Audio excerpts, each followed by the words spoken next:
백 교수님, 네. 민주당이 지금 아주 내부에서는 올 것이 왔다. 공천 전쟁입니다. 공천 전쟁이 네. 벌어졌습니다.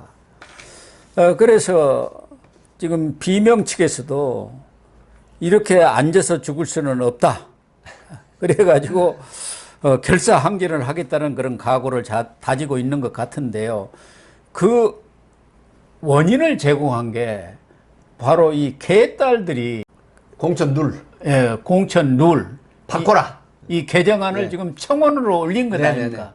그게 이제 5만 명이 넘으면은 지도부가 당에서. 답변을 하게 네. 되어 있기 네. 때문에 지도부의 의제가 될 수밖에 네. 없잖아요. 그런데 지금 5만 명을 넘겨버렸어요. 그제 오후 네. 1시경에 5만 명이 넘어갔죠. 네. 근데 그 개딸들이 올린 그 공천 안 자체가 수박객이 공천 룰이라는 것 아닙니까? 수박.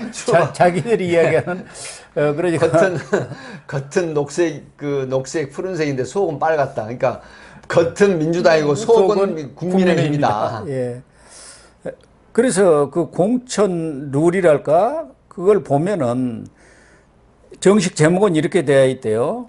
제22대 총선 후보자 선출 규정 특별 당규 개정 청원 이렇게 되어 있는데 그 내용을 보면은 이거야말로 비명 학살이구나. 누가 보더라도 그렇게 느껴지지 않습니까? 가장 지금 핵심이 뭐냐면요. 예. 그 동일 지역구 3선 이상 의원들에게 페널티를 주자는 거거든요. 예. 그래서 경선에서 만약에 50% 감사안이 지금 올라와 있어요. 그러니까 그렇게 되면 지금 뭐 더불어민주당 쪽에 3선, 한 지역구에 3선이 꽤 있습니다. 예. 근데 이분들이 만약에 경선에 50%를 감사한다고 하면 단 한 명도 살아 돌아올 사람이 없어요. 살아올 수가 없죠. 네, 네. 그래서 지금 재밌는 얘기가 벌써 나오고 있어요. 사실 말씀하셨지만 이 개혁의 개딸들 뿐만이 아니라 민주당의 그 이재명 대표의 그 초재선 그리고 측근들로 있는 원외 지역 그 정치인들 이 사람들이 지금 담합을 해가지고 방금 말씀하신 그 총선 후보자 선출 규정 특별 당규 개정 청원에 총력을 기울이고 있는 겁니다.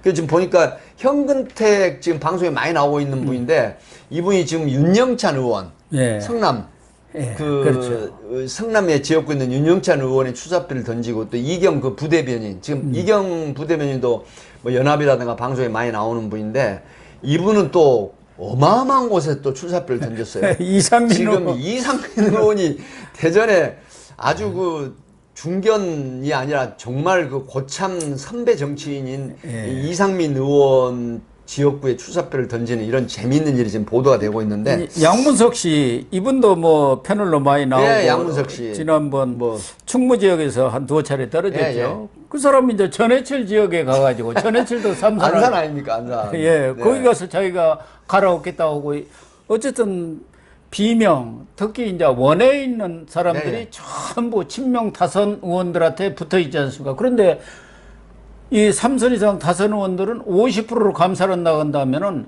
예를 들면은 뭐 60대 40으로 이겼다 하더라도 60을 50% 감사하면 30이 남지 않습니까? 그러면 쳐버리는 거죠. 무조건 그렇게 이길 수가 없어요. 무조건 됩니다. 다 컷오프나 다름이 없죠. 또 하나가 선출직 공직자 평가위원이 50% 그리고 권리당원, 전국 권리당원 50% 이렇게 해가지고 국회의원 전체 현역 의원을 평가를 해갖고 하위 20%는 바로 그 명단을 공개를 하고 현역 의원에 대해서는 페널티 거기도 50%를 주겠다. 그러면 하위 20%는 무조건 떨어진다 그 얘기 아닙니까? 그게 지금 여기 불을 붙인 게 김은경 더불어민주당 혁신위원장입니다. 예. 지금 공천 룰을 바꿀 필요가 있다 이렇게 언급을 했거든요.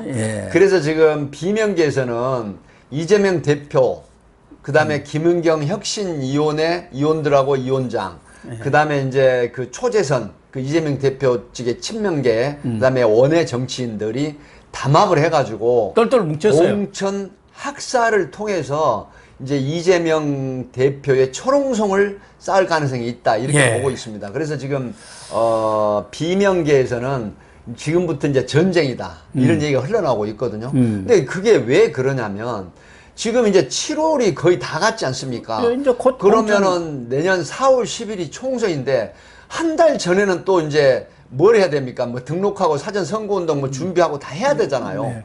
그러면 8, 9, 10, 11, 12, 1, 2, 3 이제 8개월입니다. 8개월.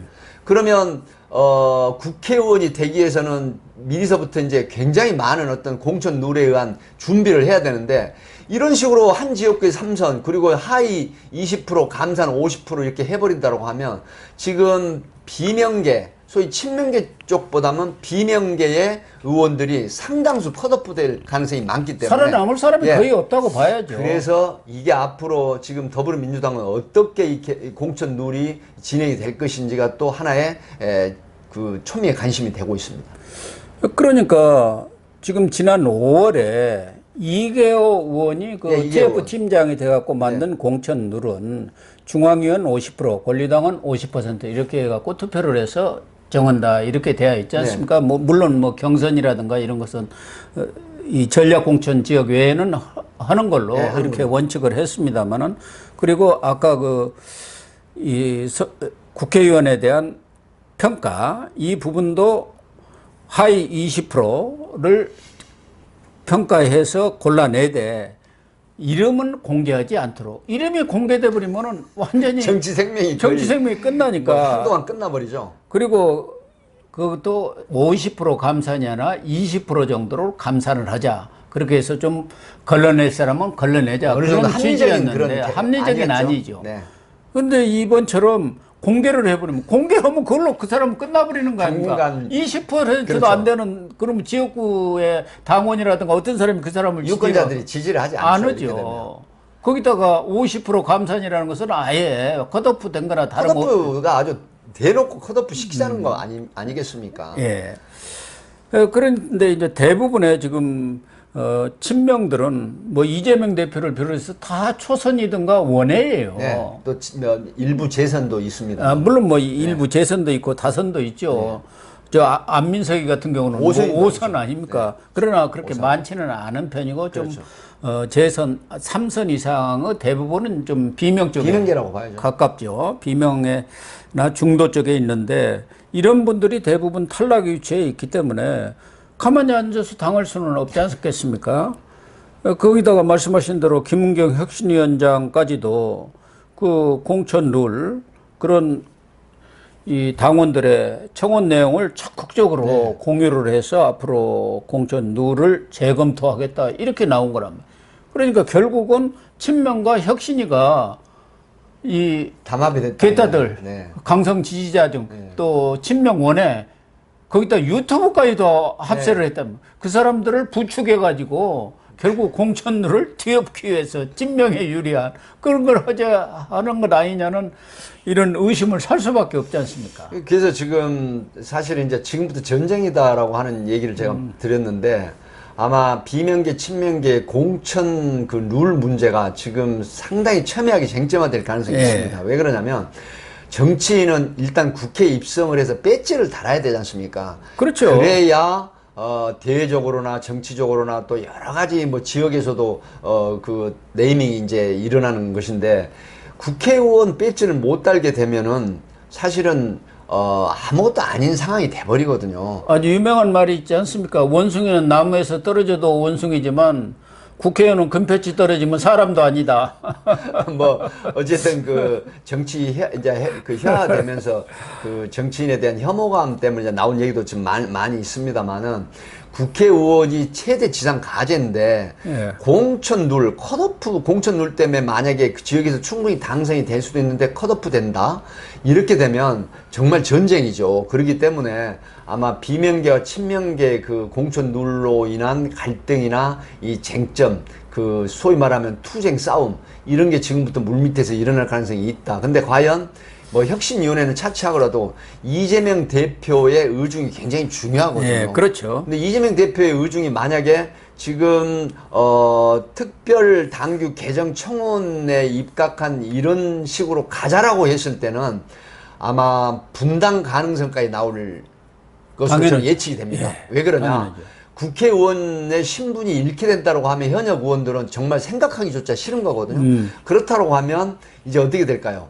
만약에 더불어민주당 쪽 지역구, 소위 그 선호하는 지역구라고 하더라도 분당 얘기가 나오면 각자 도생으로 해서 출마를 하게 되거든요. 그렇죠. 그렇게 되면요, 호남에서도 사실은 국힘 쪽에 당선자가 나올 가능성이 있거든요. 네. 이번에 한번 보세요. 김남국 의원 코인 관련해서 제명을 해야 된다고 하는 가장 높은 찬성 지지율 어디서 나온 줄 아세요? 호남, 강주, 호남에서 나왔어요. 아, 그랬습니까? 55%. 아, 그랬군요. 서울에서 45% 나왔는데 김남국 의원을 코인 관련해서 국회의원에서 제명해야 된다는 게 55% 가장 높은 그 찬성률이 나왔거든요. 그랬군요. 이유가 뭘까요? 지금 전략적인 사실 지역이 호남 아닙니까? 네. 모든 선거에 있어서. 그래서 만약에 애정이 있는 더불어민주당이 김남국 의원으로 인해서 만약에 그 기울어진 운동장 개념이 되면 안 된다고 하는 우려가 있어요.